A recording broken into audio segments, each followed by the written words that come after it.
اهلا وسهلا بيكم في حلقه جديده من حلقات الكلام اللي احنا مش فاهمينه ده في رمضان. كلام في رمضان وفي الافلام او المسلسلات، اي حاجه يعني في الأوسكار كلام. الأوسكار كان امبارح. ها ما علينا عشان صايم. مين مهتم في والله؟ ناس يا عم كانت مهتمه بالأوسكار يا عم. انا لا، يقول لك دي ميموري اتظلمت في الأوسكار. مش مهم، ما علينا. اتظلمت؟ يلا بس نشوف الفيلم الوحيد اللي ما شفتوش. سبستانس. ما علينا فيلم مقزز الحائز على ار ريتد يعني. يا عم، احنا جايين نتكلم في رمضان، انت رمضان. قريت رمضان احنا في رمضان. ما علينا. ما علينا. نبدا بالمسلسلات اللي احنا شفناها مع بعض، واللي هي مش كتيره بالمناسبه. ليه لا شفنا كتير. شفت شغال شقه طبعا. لا، شفت هي اولاد ناس والنص اللي انا وانت شفتهم. ولاد الشمس. اولاد الشمس طب شفت ايه تاني؟ بس انا شفت اسمه ايه؟ قول معايا. قلبي مفتاحه. قلبي مفتاحه بس. وبس انت شفت 3 مسلسلات بس؟ انت اللي مقصر بقى. انا مقصر. شفت حاجات كتير غير قلبي مفتاحه. اشوف في حاجات تانية في النص. عندك ايه في النص تاني عايز تشوفه؟ عندي اسمه ايه؟ عايشه الدور بتاع دنيا سمير غانم. دنيا. عندي ايه تاني؟ لام شمسيه اظن بتاع امينه خليل. حلو. واحمد السعداني. ماشي. محمسك في ايه ده؟ الاثنين. الاعلان شكله حلو، الاعلان شكله مثير للاهتمام. خلينا نبص. اسمه ايه ده؟ عندنا عصام عمر برضو النص الثاني. ماشي. في كام حاجه النص الثاني حلو. ما علينا. نبدا بولاد الشمس. يلا ولاد الشمس. نبدا باول حاجه التتر. انا عايز اقول لك تتر ولاد الشمس حاجه الصراحه. كاغنيه الليركس وحشه. ما بصيتش على اغنيه، بصيت أصلاً على البتاع بس من بره كده اول ما بتاع. سمعت الاغنيه سمعتها. بس ما علمتش معايا لدرجه ان انا اركز فيها مين اللي بيغني ومين اللي عامل ايه. انا بس دخلت بصيت على مين الجفر، مين الكاميرا مان، مين اسطى الاضاءه، فاهم؟ اسطى الاضاءه. شكرا على كده. ما علينا. ما بصيتش بقى على التتر حلو لايق مع الاجواء، فاهم؟ الكلام في الحلمبس. كلام في الهبول. اللي كاتب فاهم مش مجتهد قوي، ولكن عندك بقى سلطان. عايز ايه تاني؟ بيقول لك محمد سامي اتعلم الاخراج في مصمت. ما علينا يا ابني. انت بتشتري اعداء اللي انت احنا ما حدش بيحبنا. انت بتشتري اعداء ليه؟ لسه لقيته منزل مسلسلين في يا عم اقعد. بيضربوا عصفورتين بحجر واحد. ما علينا. دلوقتي ولاد الشمس بيتكلم عن عيال في ملجأ، تمام؟ بيتم استغلالهم عن طريق صاحب الملجأ بان هو ايه بيشغلهم في حاجات مخدرات وكده. انليجل. تمام. ابطال القصه بتاعتنا اتنين، اللي هو طه دسوقي واحمد مالك، والاتنين يعتبروا اخوات وفي ظهر بعض وكل الحاجات اللي فيها عادل امام. مين يحب اخوه؟ مين ابوه؟ فالمهم بالنسبه لي المسلسل، خلينا في الايجابيات الاول عشان ايه؟ في ايجابيات حلوه في المسلسل الصراحه. انا ايجابياته بالنسبه لي ايجابيات تصويريه فقط. بس القصه بالنسبه لك مش مثيره؟ قصه حاسه عاديه. تمثيل بحب طه دسوقي قشطه. احمد مالك عامل نفس الدور اللي كان عامله في مطعم الحبايب. شفته؟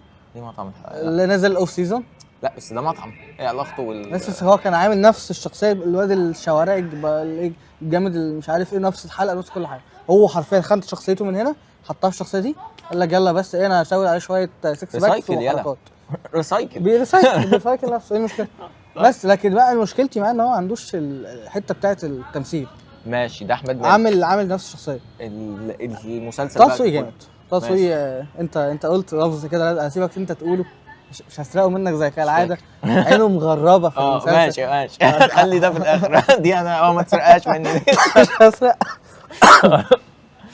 لكن المسلسل بالنسبه لي عنده في مقاومات بالنسبه لي حلوه. الاضاءه واخدين اورنجانتيل، بيستخدموا ازرق وبرتقاني.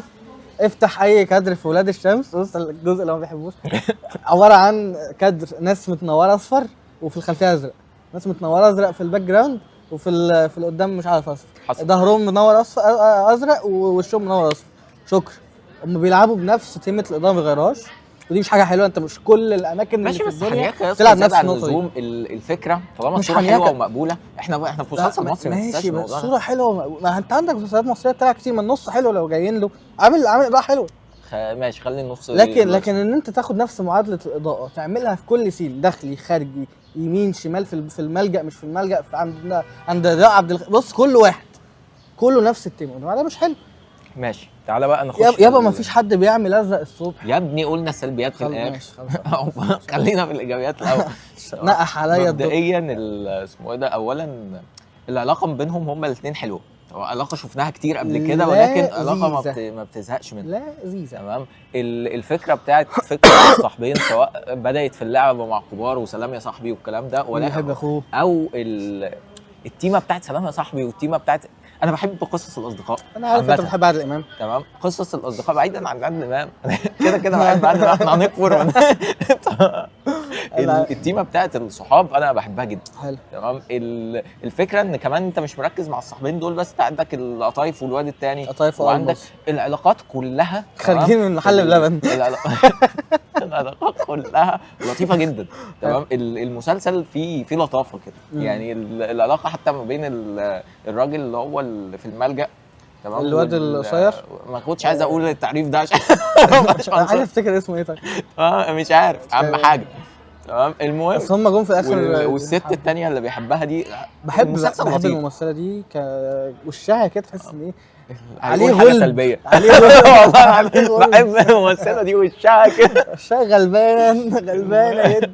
المهم تمام، المسلسل فيه لطافه كده. حلو. تمام، غير كده طه دسوقي يا جدعان عامل دور مركب حلو، يعني فاهم اللي هو ايه، طه دسوقي عامل دور حلو، هو الوحيد اللي بيمثل ببساطه، بس في باك ستوري في البساط. البساط محمود حميده عشان ليه سيجمنت عندنا.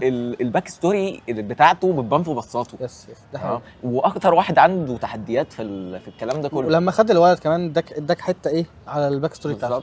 ده غير نتكلم بقى في اكتر ايجابيه عجباني في ولاد الشمس. قصه، يلا اديني. انت بالنسبه لك دلوقتي انت عندك كام سؤال لسه ما تجاوبش عليه؟ كتير.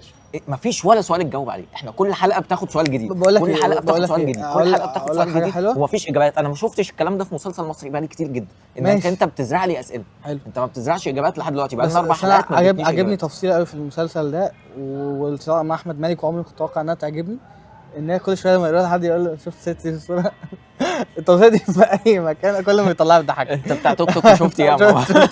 شفت ست اللي في الصوره.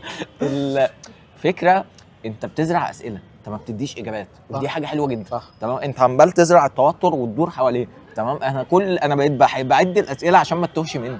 لو كل حلقه ما بتجاوبنيش على اللي فات وبتديني سؤال جديد. بص انت اول سؤال، الشنطه راحت فين؟ الشنطه راحت مع طه دسوقي. مع طه دسوقي خدها ليه؟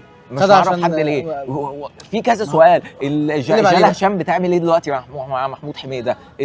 في كذا حاجه، في كذا تساؤل. عبد الخالق عارفهم ازاي؟ عبد الخالق عارف امه. تمام، هل عارف امه فعلا ولا بيستعوض عليه؟ محمود حميده كاتب الملجأ باسم مين؟ في كذا سؤال مزروع بطريقه حلوه قوي. تمام، ما تجاوبناش على اي حاجه من الحاجات دي، ودي حاجه حلوه. تمام، نيجي بقى للسلبيات. بالنسبه لي في شخصيتين مكتوبين بطريقه عبثيه جدا، جلال هشام ومحمود حميد. استاذ محمود عشان ايه؟ ده ملوش علاقه بالممثل.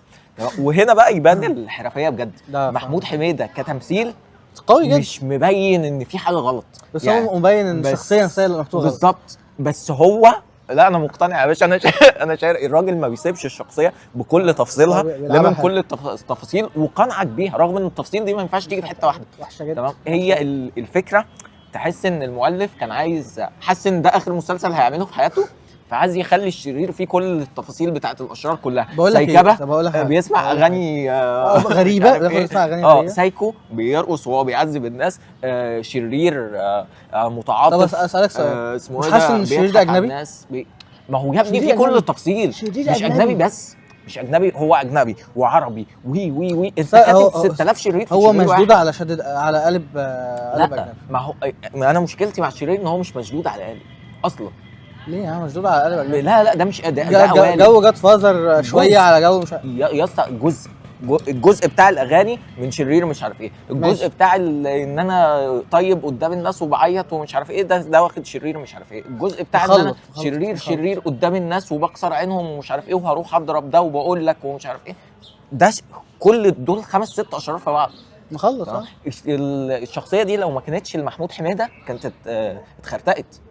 انت بجد لامم الشخص اللي يعرف يعمل كده، عكس جلال هشام للاسف، لان هي لسه جايه. ما بتعرفش تمثل يا ابني. لا خالص. شفت لها ايه حاجه؟ لا خالص يا ابني، اقامه جبريه. البنت عامله دور جامد جدا. ما كانتش ممثله خارقه يعني. يا ابني لا، ما كانتش منة شلبي يعني. انت بتتكلم على واحده بدات تمثل من سنتين يا اسطى. انت بتقول ايه؟ عندك مين في المستوى ده؟ لا عندنا مين؟ البنت ياسمينة بتاعت موضوع عائلي.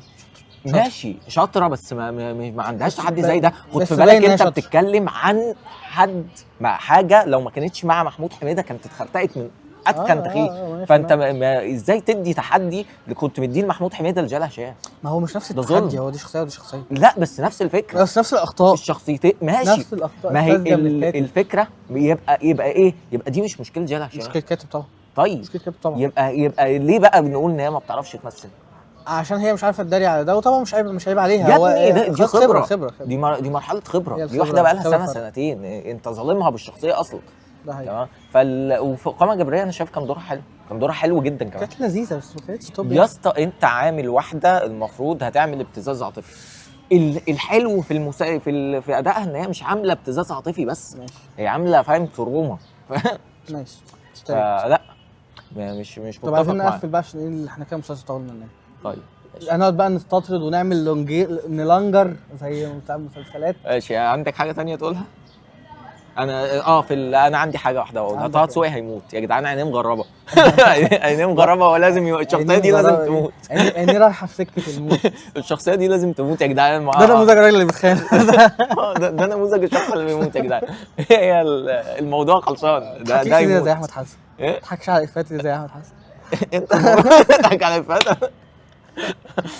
انت ليه عامل ميس كاستنج؟